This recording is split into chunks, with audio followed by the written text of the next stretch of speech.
চাউলের গুঁড়া ছাড়া এত সুন্দর পাকান পিঠা এটা কি কল্পনা করা যায় বলুন তো?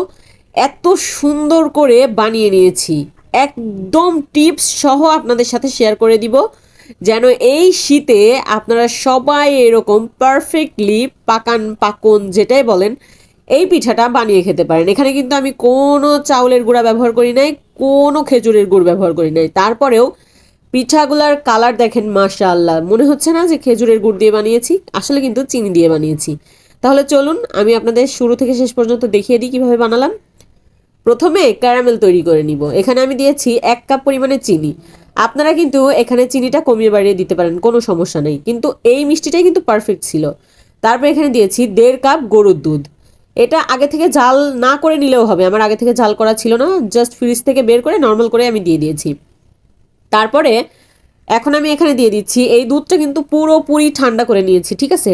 একদম পুরোপুরি ঠান্ডা করে নিতে হবে। ঠান্ডা করে নেওয়ার পরে এখানে 1 কাপ পরিমাণে আমি দিয়েছি সাদা আটা, আর আমি এখানে ব্যবহার করেছি 1 টেবিল চামচ পরিমাণে সুজি। ওই যে বাজার থেকে যে সুজিটা কিনে নিয়ে আসা হয় সেটাই। তো দিয়ে এখন খুবই সুন্দর করে মাখিয়ে নিচ্ছি। চাইলে হালকা একটু লবণ দিতে পারেন, আর যারা মিষ্টি খাবারে লবণ পছন্দ করেন না তারা টোটালি স্কিপ করতে পারেন, কোনো সমস্যা নেই।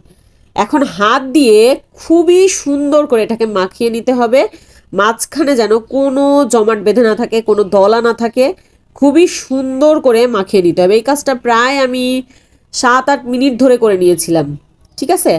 দেখবেন যে একটা আঠালো মতো ভাব চলে আসে। আর এটার মানে ঘনত্বটা কেমন হবে আমি আপনাদেরকে দেখিয়ে দিচ্ছি। ঠিক এই যে এই পরিমাণ ঘনত্ব আর কি, এই পরিমাণ ঘনত্ব থাকলে বুঝবেন যে হ্যাঁ হয়ে গিয়েছে পুরোপুরি সুন্দর করে মাখানোটা। তো এটাকে আমি আরও 5 মিনিটের জন্য রেস্টে রেখে দিলাম। আর এই সময়ের মধ্যে আমি কড়াইয়ে তেল দিয়ে দিয়েছি, আর কড়াইয়ে তেল দিয়ে খুব ভালো করে গরম করে নিয়েছি। আর প্রথম পিঠাটা দেওয়ার আগে সামান্য কয়েক দানা লবণ দিবেন, এটা হচ্ছে আপনাদের জন্য স্পেশালি টিপস। এটা দিলে পিঠা দেখছেন কত সুন্দর করে উঠে আসলো, একটুও কিন্তু কড়াইতে লেগে যায় নাই।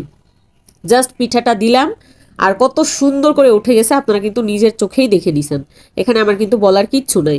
তো এটাকে তুলে নিয়ে যে আমি আরও একটা আপনাদের দেখাচ্ছি। প্রতিটা পিঠায় মাশাআল্লাহ আলহামদুলিল্লাহ অনেক বেশি পারফেক্ট হয়েছিল।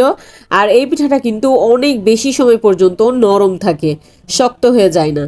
তো এই যে দেখেন কত সুন্দরভাবে সবগুলো পিঠাই এরকম করে ফুলে যাচ্ছে, একটাও কিন্তু মানে চুপসে থাকবে বা ফুলবে না এরকম কিন্তু হয় নাই শুরু থেকে শেষ পর্যন্ত। এখন দেখে রাখলেন, মনে কিন্তু নাও থাকতে পারে, একটা শেয়ারই তো, টুক করে একটা শেয়ার দিয়ে রাখুন, তাহলে যখন বানাবেন তখন সুন্দর করে দেখে দেখে বানাবেন, ইনশাল্লাহ একদমই ভুল হবে না।